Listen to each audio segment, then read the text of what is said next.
రాజ్యాంగాన్ని రద్దు చేయాలని సూటిగా స్పష్టంగా చెప్పడం జరిగింది. దాన్ని మీరు సరిగ్గా అర్థం చేసుకోలేరు.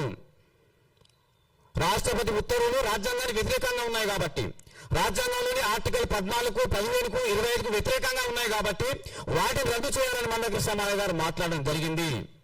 దాన్ని మీరు గ్రహించలేకపోయారు.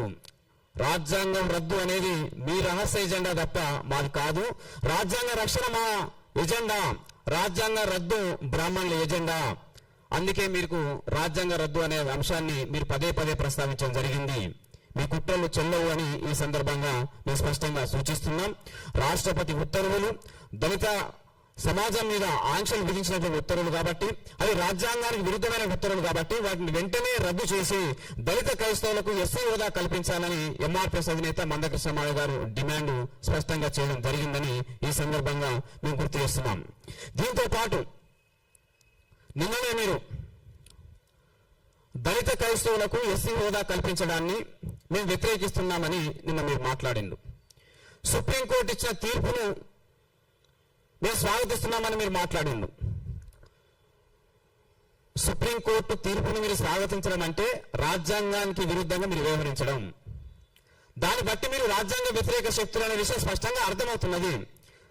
భారత రాజ్యాంగం ఈ దేశంలోని ఏ పౌరులైనా సరే తమకు నచ్చిన మత విశ్వాసాలను పాటించవచ్చని, తమకు నచ్చిన మతాన్ని ఎంచుకోవచ్చని, తమకు నచ్చిన మతాన్ని ప్రచారం చేసుకోవచ్చని రాజ్యాంగం స్పష్టంగా చెప్పింది.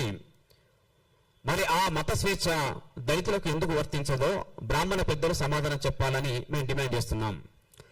1950 రాష్ట్రపతి ఉత్తర్వులు రావడం వెనుక ఆనాటి ప్రధానమంత్రి జవహర్లాల్ నెహ్రూ బ్రాహ్మణుడు, ఆనాటి రాష్ట్రపతి బ్రాహ్మణుడు, ఆనాడు క్రైస్తవుల తరపున చర్చల్లో పాల్గొన్నటువంటి వ్యక్తి బ్రాహ్మణుడు. కాబట్టి 1950 ఉత్తర్వులు అనేది బ్రాహ్మణుల కుట్ర వల్ల వచ్చిందని మందకృష్ణ మాదిగ గారు సూటిగా స్పష్టంగా విమర్శ చేసిండు. దానికి మీరు ఇప్పటి వరకు సమాధానం చెప్పలేదు. మీరు ఎందుకు సమాధానం చెప్తలేరు? మీ కుట్రల వల్లనే రాజ్యాంగానికి విరుద్ధమైన ఉత్తర్వులు వచ్చాయని మందకృష్ణ మాదిగ గారు ఆరోపించారు. ఆధారాలతో సహా బయట పెట్టారు. దానికి ఇప్పటి వరకు మీరు ఎందుకు సమాధానం చెప్తలేరు?